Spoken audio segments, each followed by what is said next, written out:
Greetings and salutations, friends, and welcome to Underwater. A criminally underused setting because, well, here's the thing. Frankly, you can do anything underwater. You really can. You want to make a colony survival game? Well, here you go. You want to make a first-person shooter? Absolutely. You want to make an RTS game? Please do. You want to make RPGs? You can do that as well. In fact, anything you can do in space, you can do underwater. And yet nobody is doing it, which, it is a real tragedy. But, well, guess I just have to take the rough with the smooth and be happy for the few underwater games that we do get. And this, Surviving the Abyss, is one of them. As the name somewhat indicates, this is a survival colony sim, where you have been sent deep beneath the waves to figure out how to make human clones. By mixing them with fish. Of course. Which is why we are currently farming giant octopuses and trying to breed them with human beings so as to create better Japanese pornography. In the future, you know. Because the various genetical problems that are introduced via the cloning process causes clones that quickly grow cancer in every single limb of their bodies, and thus die even quicker. Because if I try to set up a genome sequence here with just basic little fishy wishies like the tripod fish, for example, you will see that the mutation counter skyrockets, leading to a clone that only has about 31 days to live. Which is a little bit of a problem.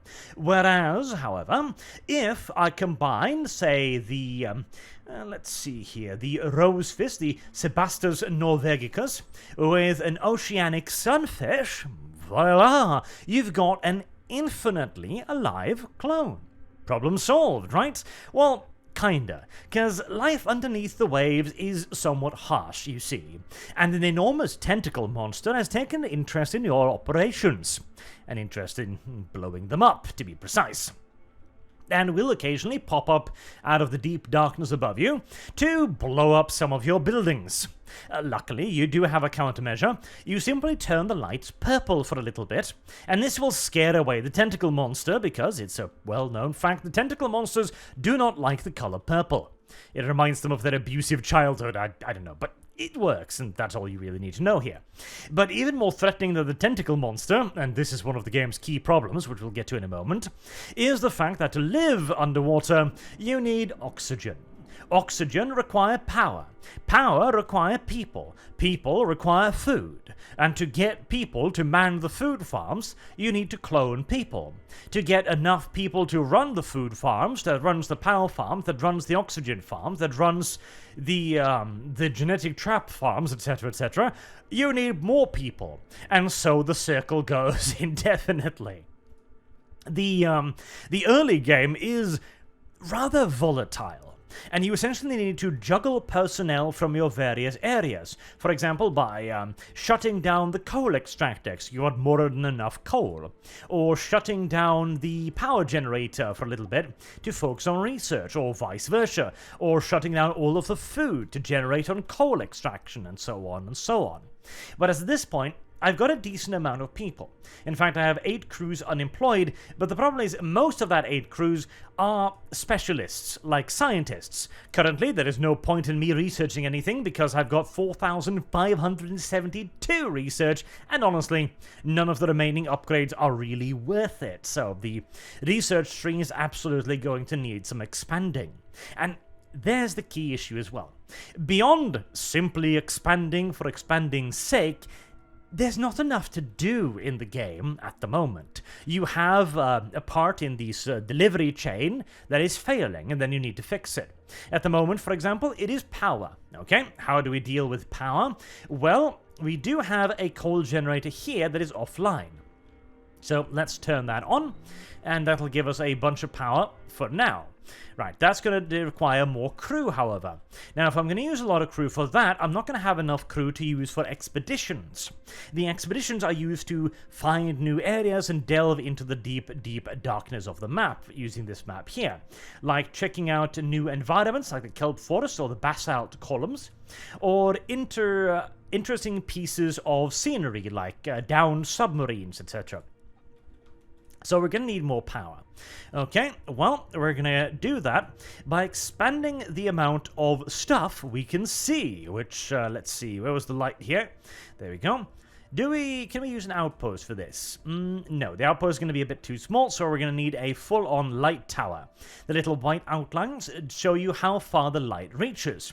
If you go outside the light, the angry monster will come eat you, so you need to keep the lights on, otherwise you'll be very, very sad. So let's begin stretching out a power connector there.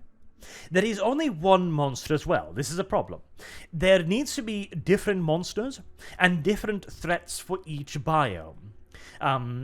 Maybe to do different things. Perhaps you could create a species of underwater mermen, for example, that come to abduct some of your people, and you must deal with them using militarized transport ships, militarized submarines, or maybe you can genetically modify soldiers. That'd be interesting. Maybe you could also create genetic modifications that are good at doing certain things. And let there be light. Beautiful. Because at the moment, the only two specialties is engineer and scientists. And right now I have too many scientists and no need for any further, and you can't get rid of them, which is rather annoying. I would love to just send them to the bloody surface or feed them to the monster if I could, but I can't. And so I have assloads of unemployed scientists just, sitting there and eating all of my food. Then we're going to put down an oil drill, which is in the area here. Oh, no, that's just a fish. We're not going to drill the fish. We're going to start up that one, and that's going to tell us where the oil is.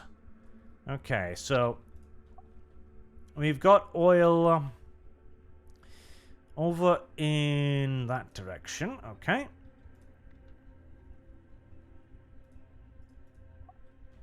Okay, that is high. Alright, okay. Then we're going to put down an oil well right there, and we're going to bust that one open. And we're going to move over some electricity, of course. There could also be other monsters that might endanger your tunnels, for example, or cut your power lines, or environmental damage, like in the basalt pillars. Maybe the pillars could fall over, creating a little bit of dynamic environment, maybe. Or, I don't know, like angry fish monster thingies that come and dunk into your tunnels. I'm just throwing out ideas here, but the game needs more stuff to do, because merely expanding for the sake of expanding is not interesting in the long term. Now, to begin with, you do have the goal of getting fancier genetic material. But right now, where I can create immortal clones pretty much whenever I want, I've sort of solved that problem as well. There is a story mode, which is the one I'm currently playing, but... excuse me. The story mode currently I'm finished with, and unless the story mode is planning to introduce new threats along the way, I don't think it's going to fix the core problem, which is beyond expanding for the sake of expanding further. There isn't actually all that many things to do in the video game at the moment. Now, obviously, it is early access, so it is going to have more stuff added to it. I'm just wondering what kind of stuff. You could even have like a full-on maybe strategy mode under here. That'd be quite interesting. I need a little elevator, which I can pop down about that. Where you can command military submarines against... Are you being derpy with me? You're being derpy with me. The tunnel system is a little bit wonk at times. There we go.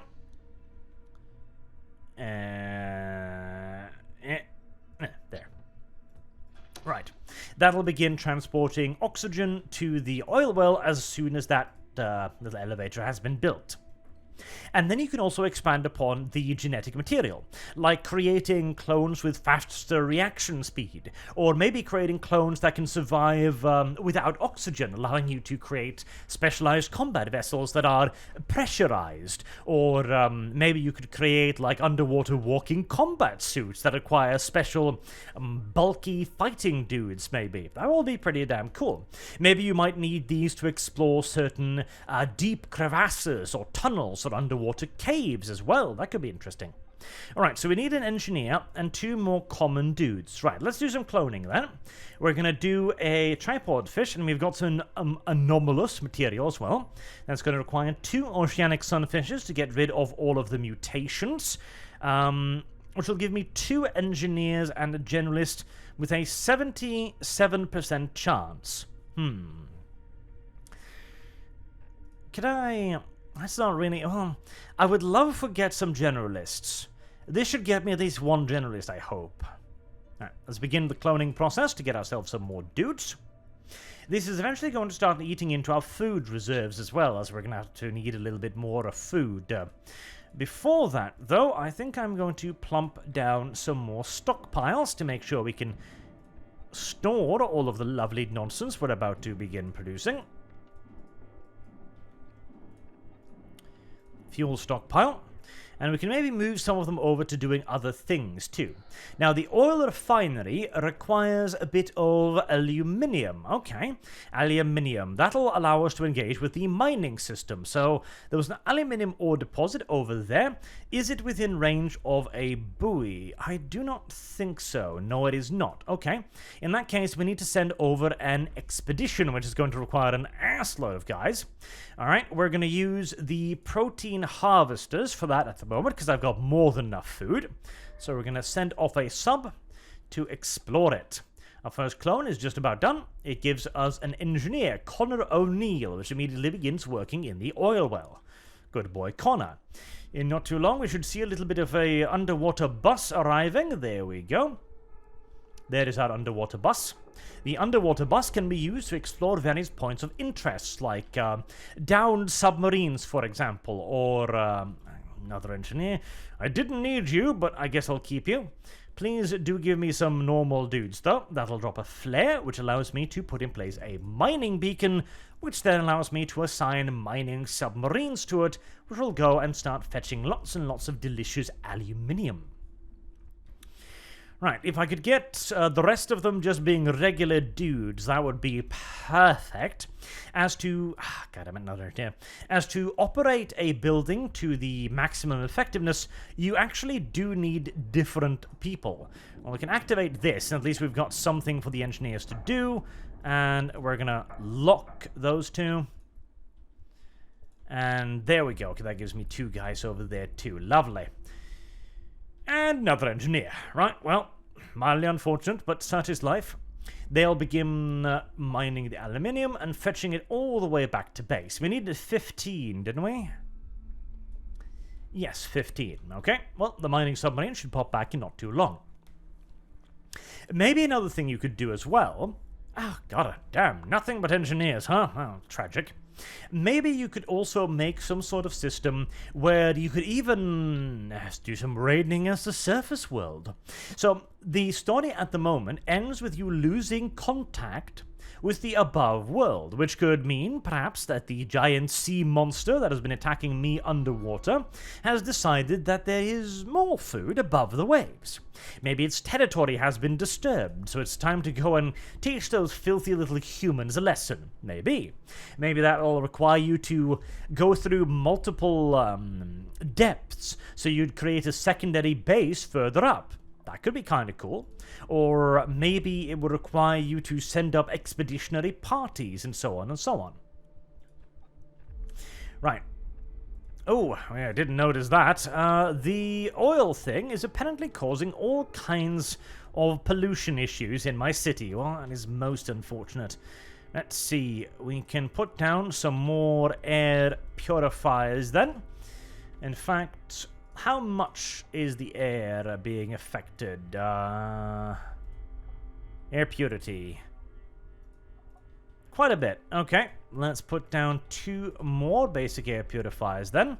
We'll attach them to some buildings. The buildings will have various in and out ports. That's not powered. That is powered. Plunk one in there. And plonk one in there. That should hopefully fix the air quality. If the air quality is bad, that'll piss off your crew, unsurprisingly. If they don't have enough food, that'll annoy them as well. And if they don't have enough access to recreation, that too, you guessed it, will start making them all kinds of annoyed. So you do have to make sure that you can keep them entertained whilst they're underwater as well. Let's see, is there any entertainment I can put down? I can give them a little garden dome, maybe, over here, just to keep them happy. We'll build that. We'll attach it. It has already got power, and we just attach it to the tunnel network. The various things can only please so many people at a time, so you need to build them near the workshops. You would think that maybe you would build it... Oh, there's the anomaly. Alright, well, turn on the creepy animal dissuasion lightning to hopefully prevent an attack. If not, we will be seeing the tentacle monster appear in not too long. Tentacle monster? The lighting might have scared it off already. That would be nice. Oh, you don't have power, actually. Wait, do you not have power? How do you not have power? I've got power. How the hell do you not have power? Okay. Well, I guess we'll... I mean, you really should have power. We'll build a power line right underneath you. There we go. And that gets me back to safe air quality again. Any tentacle monsters? No. It really does just look like a blob of tentacles. How is our aluminium mining going? Very poorly. Have, Oh, Jesus, was that all? Oh, that was a very small vein. Okay, well, that was all I got out of that. Then we need to find more aluminium. Okay, how do we do that? Well, we need a sensor tower for that. Let's see, where's the sensor towers? It was under exploration, wasn't it? So, the sonar tower requires 12 steel. Alright, we need some more steel. We've got plenty of iron, so I am going to reactivate the alloy furnace. And I am going to reassign a couple people from... What do we want here? The coal extractors, because I do have plenty of coal at the moment. Drill extractor? I do have some income on quartz glass, but maybe some more. Right. 6 crew unemployed. Again, I'm betting they're all specialists. Yes, pretty much. Okay. Let's see if we can get some general workers up and running then to alleviate the immediate problem. John Dories will give me generalists. So will the Sebastnovegicus, but it'll give me way less mutations, which is of course much better. That'll give me 6 more dudes, but they'll die after 71 days. Okay, what if I remove the John Dory? Then it's infinite. Perfect. Okay, begin cloning these 6 clones, and that should give me enough dudes working to keep everything up and running again. That'll hopefully also begin filling out the various protein harvesters. Right, you can keep working over there. Ooh. Creepy noises. Is the angry thing trying to eat me again? No, not at the moment. That does give me unsafe air quality again, however, and I don't think I have enough resources for any more air purifiers. I do not. Now, I believe the garden structure I was beginning to construct will give me a tiny bit of air purity, though nowhere near enough. Okay, well, we don't actually need this online at the moment, since we can't afford to build the refinery, so we can simply turn that off for a little bit and concentrate on getting myself some steel up and running. That still gives me a bad air quality, however. It shouldn't. It might just be the UI being a bit derpy for a little while there. Probably. And that is basically the core gameplay loop. You build more buildings so that you can get more resources to build more buildings. And you build more dudes which require more resources so that you can build more buildings and explore more of the map so you can get more resources to build more buildings. It is highly cyclical at the moment, and since there isn't really all that many interesting things to explore, well, beyond expanding for further expansion's sake, there isn't necessarily all that much in the way of a reason to keep expanding. Hell, even right now, with a lot of the crew unhoused, etc., the respiratory problems aren't actually going to cause any immediate concern, so you can run with that for quite some time before they need a brief hospital visit to get them back on their feet again. So even that is not the worst thing in the world. And I don't believe...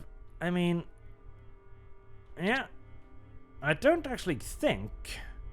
there are some buildings with O2 problems, but not a big one. So I think this is mostly just the UI being a bit derpy, or if there is a problem, it should be relatively minor. So I do have enough energy, which does mean that all of the basic purifiers are running. Yep, should be.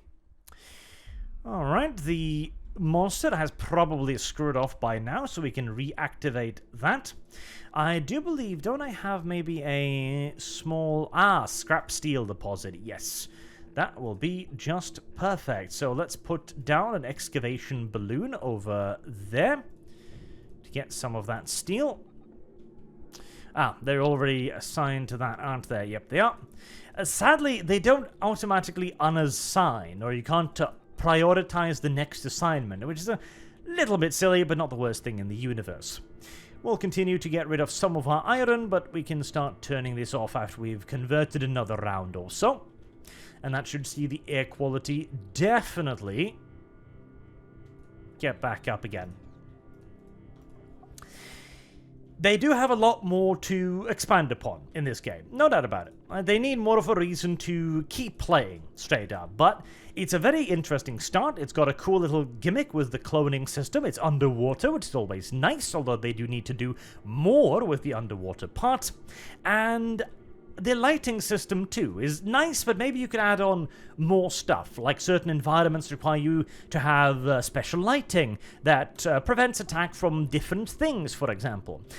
At the moment, too, there is an interesting thing. So these things, the outposts, claim that they couldn't bring their own... they bring their own oxygen. They bring 4 power, 4 oxygen, but they said that they can't be connected via tubes, which... they can. So I'm wondering if they're planning to maybe make all of the outposts stand alone, requiring transportation submarines to travel between the various outposts. Now, that would be cool, because it would give a reason for the transport submarine to exist, which currently there's not that much of a reason for it to exist. But I also feel like that would be even harsher, because even now, you're pretty much always resting on the razor's edge of something. You've got barely enough oxygen, or you've got barely enough food, or you've got barely enough dudes, etc. So, making that system even harsher feels perhaps a little bit overly punishing? But that is, at the end of the day, a balancing problem. At the moment, the game is fully playable, it's fully functional, it doesn't have any big bugs that I've noticed, okay, say for the UI being a little bit derp here and there. So, if you are interested, you can check it out in the Steam link in the description down below. And I definitely do suggest you keep an eye on it, at the very least, to see where it goes next, and whether or not they can successfully expand upon the number of things to do in the game to give you a reason to, well, be underwater, beyond just building more stuff, to build more stuff, to build more stuff. I'm optimistic though, because already the game does the underwater setting quite well, in that they've managed to create an environment that just feels hostile. And that is what underwater should feel like. I mean, just imagine if you're making a space game, and that is kind of how you should make your underwater game. Cold, dark, and with nowhere near enough air. Until next time, I've been Arch, thank you all very much for watching, and I hope to see you all again soon. Till then, have a good day.